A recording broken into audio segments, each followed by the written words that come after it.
is up, the Catch fam? My name is John Dawson, and today I will be bringing you a way too early 2022 fantasy football mock draft. We will be going through the first two rounds of this mock draft, going through what I think could be the top 24 players selected in next year's 2022 NFL fantasy football season, excluding any rookies at the running back receiver position who could sneak up into those first two rounds. So if you guys enjoy today's content, go ahead and smash that like button and hit that subscribe button down below. Go ahead and join the Catch family today. All right, let's hop into the video. Super stoked. All right, so let's get the mock draft going. I think next year, no matter what happens, it's going to be JT number one. We really don't need to overthink this. Obviously, the running back position going to be always the most important position in fantasy football. So, I mean, the year that Jonathan Taylor has had has been extraordinary. It's been ridiculous. There are no words to really describe it. Just scrolling through the amount of production we've seen out of JT. You could argue Derrick Henry sneaks in here. You could argue Austin Ekeler sneaks in here, or maybe Cooper Kupp if you have someone in your league who's crazy about the receiver position. But I think that we can all agree that it's going to be Jonathan Taylor as that first consensus number one overall pick. So let's get JT off the board as the first selection. I think when we move into the second pick, it's still going to be the running back position. And I think more than likely it'll be Derrick Henry. You might have some owners out there who are a little bit worried about Derrick Henry and may resort to an Austin Ekeler. But once again, Ekeler has had a lot of injuries as well. So I won't be surprised if a guy like Joe Mixon sneaks in there, maybe a Najee Harris, just a younger running back who doesn't have as much of a history of injury. But overall, I'm going to go ahead and say that it's Derrick Henry, assuming that he is healthy. It's Derrick Henry, assuming that people want to draft him, even if they don't believe in long-term health, and trade him mid-season as well. So I think Derrick Henry's fair number two. And then I'm going to keep going with the running back position. And I think that it's Austin Ekeler who comes in at the third overall ranking going into next season. I think that he's deserved it as well. Really, when we look at what he did in terms of production when healthy this season, he has been phenomenal, and he's played through injury as well. My co-host Steven basically quoting Ekeler as a guy who, whenever he was down in a fantasy matchup, he knew he had Ekeler to count on. He has had a phenomenal season, coming in on the sleeper rankings as number two in both standard and PPR scoring format. Now, looking at the fourth overall selection, you could argue a lot of players. You could argue for Najee Harris, you could argue for Joe Mixon, Cooper Kupp here, Kamara, Dalvin Cook, Devontae Adams, maybe. But I think it's probably going to lean to the running back position. And I'm going to maybe surprise some of you. I think that Joe Mixon has just had an incredible season, but not only the production we've seen out of Joe Mixon is playing into this pick, but also we look at the Bengals and what they've done towards the end of the season. They are carrying a lot of momentum. I think they are going to be an offense that a lot of people talk about going into 2022 as just an extremely explosive offense that people want a piece of. So I'll actually put Joe Mixon as fourth overall. But really, when we start to look at the running backs at this point in the draft, you could really argue any way, shape, or form. And then fifth overall, you could argue for another running back, but I think that people are going to be targeting Cooper Kupp this early in drafts next year. Now, it's fair to say that he could go sixth, seventh, eighth. It's fair to say that he could go fourth, third, second, or first as well. But I'll just go ahead for the sake of this mock draft and put Kupp fifth. Number one, obviously, in all scoring formats at the receiver position, a top 5 fantasy player this season, regardless of position. He has been absolutely phenomenal. We don't need to talk about it. We can see on the screen how great of a fantasy asset Cooper Kupp has been and how much of a steal he was last season as well. Moving on to round 6, there are a lot of players we could go with here, but I'm going to go ahead and say that it's the youth of Najee Harris, who I just butchered typing in his name. But nonetheless, I think Najee Harris is a solid pick at pick 6. I don't know if you guys are surprised by me going with Najee Harris or Joe Mixon at 4 and 6, but I really think that as the 2022 season starts to creep up on us, these are going to be two running backs that people, or fantasy owners, I should say, really start to take a look at, looking at their production this past year, but also that main word is youth. We saw so many injuries to the running back position this past year. Obviously, Harris, much younger than Joe Mixon, but I mean, I get it. Listen, Najee Harris, we don't know who's going to be playing the quarterback position, but I really think as 2022 starts to approach, a lot of fantasy owners are going to want a piece of Najee Harris, regardless of who the quarterback ends up being.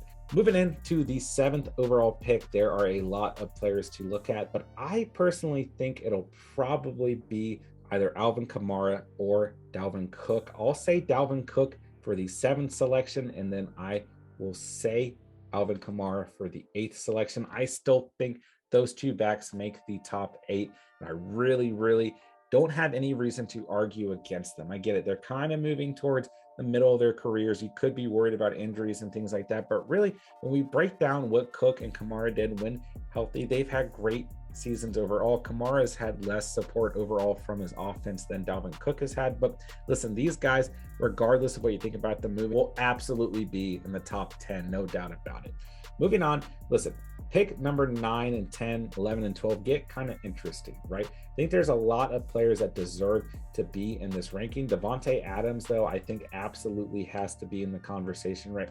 I think that there are going to be a lot of fantasy owners, especially if he ends up on the same team as Aaron Rodgers, who will want a piece of Davante Adams. Obviously, an incredible year. I mean, obviously, once again, he's behind Cooper Kupp in a lot of ways, but he's the next best receiver in fantasy football. There's no doubt about it. I mean, just an incredible amount of production. Obviously, a lot of that stems from his relationship with Aaron Rodgers. But when we look at the last couple weeks of the fantasy season, probably got you into the fantasy playoffs with 34 points in week 14, helped you out in week 15 with 16 points, and then helped you absolutely dominate the latter half of the fantasy playoffs. 33 points in week 16 and 30 points in week 17. Just an incredible season.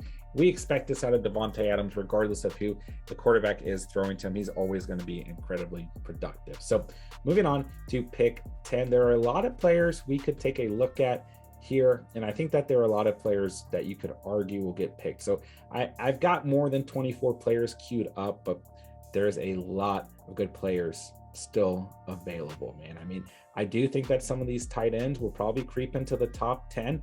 And yeah, call me crazy, man. Really, call me crazy. But I think that Travis Kelce stays within the top 12, and I won't be surprised in a lot of leagues if he is picked in the top 10 next year. Listen, this past year, there were leagues that Travis Kelce was getting picked first overall, not a lot of them, but I saw it out there, but 5th overall, 4th overall, 6th overall. And I think by the time that the 2022 official rankings come out on a lot of sites, they're going to have Kelce with an ADP somewhere between 5 and 10. I don't personally want to pick a tight end that early, but I won't be surprised if in a lot of fantasy drafts next year, he is taken within the top 10. And I really won't be surprised at all if he's taken within the top 12. So we'll go ahead and throw him in here as well. Moving on to the 11th overall pick, I'm going to go ahead and get Christian McCaffrey off the board because I do think he is worth taking within the top 12. When we look at what he did this year when healthy, he still had a phenomenal season. Okay. He had a very disappointing season. He had a very frustrating season, but when healthy, he put up the numbers. He did Christian McCaffrey things. And if he can get healthy going into 2022 and stay healthy, he is going to be an absolute steal in fantasy football drafts next year. I'm worried to draft him. I'm probably too scared to draft him because I had the first overall pick in my primary league this past year in 2021, and I did draft him. But I think next year you might get a really good bargain on Christian McCaffrey, man. If he can turn out, man, it's going to be an absolute steal. All right, moving on to pick 12, man. I think that there's no way that Ja'Marr Chase escapes the first round of fantasy drafts. If you're playing an 8-man or 10-man, it's possible. But really, when we look at what Ja'Marr Chase did this past year, I truthfully do not think there's any way he makes it out of the top 12. He's had a phenomenal rookie season. And like I said, similar to Joe Mixon, he's carrying that momentum of the Cincinnati Bengals and this explosive offense into the 2022 rankings. I think Chase is going to have a phenomenal season, similar to what we saw with Justin Jefferson emerging as a rookie. I think that Chase emerges even stronger in his sophomore year because these big games that he has are just absolutely freaking ridiculous. All right, moving on to the second round. Sorry, I had to move my face on the screen in order to set these selections, and I'm in the middle of myself as well. There's a lot of players we could take a look at here, but I'm going to say that Justin Jefferson gets picked here. Back-to-back receivers, taking a breather from the running back position outside of Christian McCaffrey. So I think it's very likely that Jefferson could go in the first round, but I think after Kupp, after Adams, after Chase, maybe you could argue before Chase, but right in that same tier with Chase, these are probably going to be the next or the top 4 receivers taken in 2022. Now, looking at who we've got queued up, there is still a lot of very good players available, lots of receivers available, lots of running backs available. It's really anyone's guess in what order these guys get selected, but I still think Nick Chubb makes the top 15 next year. So I'll go ahead and say that Chubb gets taken next. Moving forward, I mean, you could really go in any direction, but let's say Tyreek Hill gets picked. I think Hill falls to about wide receiver 5 because of the inconsistency that he showed us in 2021, but I don't think he escapes early second round drafts next year. Maybe if you play in an 8 or 10 man league, but overall Hill is going to get picked in most second rounds next year, if not first rounds. There's still going to be fantasy managers out there who believe in what Tyreek Hill can do, and I think that is completely fair. So we'll go ahead and get him off the board here. Moving along, we'll go ahead and take Ezekiel Elliott off the board. Listen, man, Zeke still had a phenomenal season. When we look at the stats, right? 17, 26, 20, 25, 18 if we erase week 1, a bye week 11, 12, 19, 12, 16. A little bit of that banged up period for Zeke, 6 and 7 between weeks 13 and 14, but then 16, 17, and maybe lost you a fantasy championship. But outside of that, still coming in both standard and PPR scored formats through sleepers rankings as RB6. He's going to be a steal in my personal opinion next year. I think he will probably fall to the second round. There'll be plenty of leagues where he lands in the first, probably, potentially around that Kamara to Chase, number 8 through number 12. But I think in a lot of drafts, he will escape the first round. I think he's an absolute freaking steal next year as well. At this point in the draft, I think we probably have a couple receivers who are worthy of being taken off the board. Stephon Diggs being linked to Josh Allen, being linked to the Buffalo Bills is definitely going to be a first or second rounder next year. But another guy who's absolutely going to be taken in a lot of drafts in the second round, I think mid-second round at the latest, is Deebo Samuel with the amount of production he put up this last season. I mean, I don't think there's any way that Deebo escapes the second round. He might get taken the end of first rounds in a lot of leagues as well. He's had a phenomenal season. So when we start to look at the rest of the players that I've got queued up, there's a lot of question marks, okay? You got DeAndre Swift, who was a top 5 back before getting injured this past season.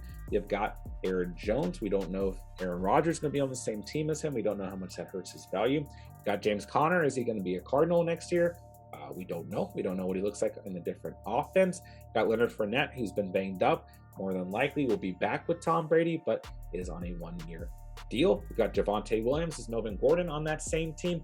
I'm not quite sure, but let's play a hypothetical and let's say that Melvin Gordon is no longer a Bronco. You are going to see Javonte Williams absolutely skyrocket up on draft boards. People love this young running back already. He has played phenomenal, even with Melvin Gordon basically taking a 50-50 split with him.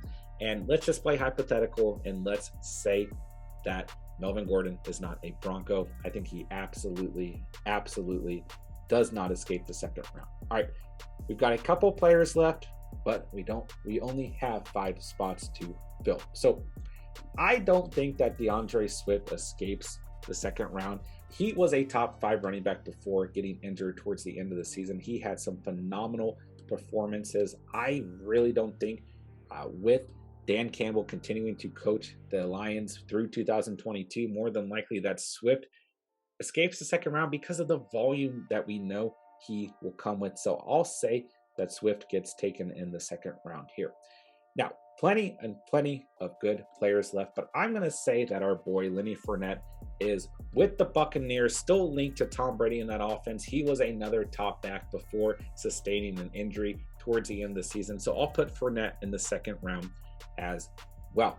And then I'm going to go ahead and say that A.J. Brown gets taken just due to sheer volume, being linked to the Tennessee Titans, competitive team who really play with one receiver. And when he's healthy, A.J. Brown is absolutely lights out.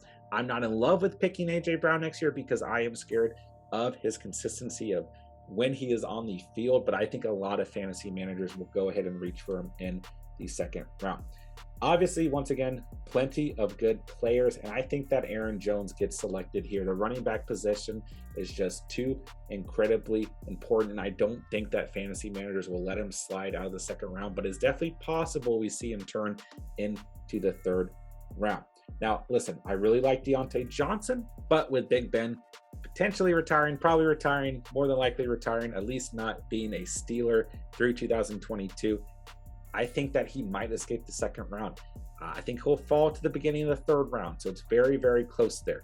Chris Godwin, potentially not a Buccaneer next year, potentially with a different team. That would hurt his value, make him fall into the third round. I think if Chris Godwin stays a Buccaneer, there's a good chance he stays in the second round. James Conner, if you guys are new to the channel, you don't know this, but I absolutely love James Conner. But I think there's two issues with James Conner. One, obviously, is it going to be a Cardinal next year? We don't know, right? Second one is we've seen him towards the end of the season be banged up. Can he come back from injuries? Yes, he's done it his entire career. I think that a lot of fantasy managers understand the consistency that we saw out of James Conner when healthy this season. So I think that it's very, very safe to say that he goes in the second round here. And I put Mark Andrews right next to him. Such a phenomenal season. You're tight end one on the year. Listen, I think when the rankings come out next season, you'll probably see Travis Kelce get taken before Andrews. But I mean, I don't even know realistically if Andrews is going to make it this far into the second round. He's had such an incredible year. You could argue Kittle gets in here. You could argue that Metcalf gets in here. I mean, there are still a lot of good players. Maybe a Keenan Allen, maybe an Antonio Gibson, probably not. CeeDee Lamb is another player who I think we should put in this conversation. You could argue for a Darren Waller or a Cam Akers. I think Cam Akers is going to have a lot of hype going into next year, so I won't be surprised there. Mike Evans, if Chris Godwin departs with the Tampa Bay Buccaneers, is someone you could argue here as well. But I think that overall, if we're assuming that a quarterback doesn't get taken to the third round, that we pretty much have everyone locked up, in my humble opinion, who will be in the top 24 to 26. I mean, you could maybe argue for Kyle Pitts. Joe Burrow maybe builds up enough hype, but I still think that these are third and fourth round players overall. So it's really anyone's say for this final 24th selection. I really think that Mark Andrews and Diontae Johnson and Chris Godwin, if he's still tied to the Bucs, are strong options. And I think that Josh Allen as well is a very strong option. If in your league someone goes for a quarterback before the third round, which could very likely happen, I think that Allen's number one next year, ahead of Kyler Murray, ahead of Mahomes, ahead of Herbert, ahead of Rodgers, ahead of all those other quarterbacks, Tom Brady as well. I think that CeeDee Lamb is a fair argument here at the end of the second round as well. But for the sake of it, I'm going to go with James Conner, because you guys know that I love James Conner, and you guys know he was incredibly consistent on the season when healthy. And I really think that a lot of fantasy managers going into 2022 are not going to ignore that. So let me know what you guys think about these 24 overall picks. Far, far too early for the 2022 fantasy football season. What you guys think of this little mock draft I threw together. Overall, we got Jonathan Taylor, Derrick Henry, Austin Eckler, Joe Mixon, Cooper Kupp, Najee Harris, Dalvin Cook, Alvin Kamara, Devontae Adams, Travis Kelce, CMC, and Jamar Chase in the first round top 12 picks, and followed by Justin Jefferson, Nick Chubb, Tyreek Hill, Zeke, Stephon Diggs, Deebo Samuels, Javonte Williams, DeAndre Swift, Lenny Fournette, AJ Brown, Aaron Jones, and James Conner with that final pick in the second round. Still got Mark Andrews, Chris Godwin, Diontae Johnson, Josh Allen, and CeeDee Lamb on the board as the next top 5 players. There's plenty of other good players in here that you could argue for maybe the end of the second round. Plenty of other players who would easily go in the third and fourth round and the fifth round as well. So let me know your guys' thoughts about this mock draft overall, what you guys think of these top 24 picks. Hit that like button, on the way out. If you guys are new to the Catch, we are on the road to 1,000 subscribers at the time of recording this. So make sure you guys hit that sub button. Join the Catch fam today. With that, I'll say thank you guys so much for watching and or listening. And remember, you saw it here on the Catch.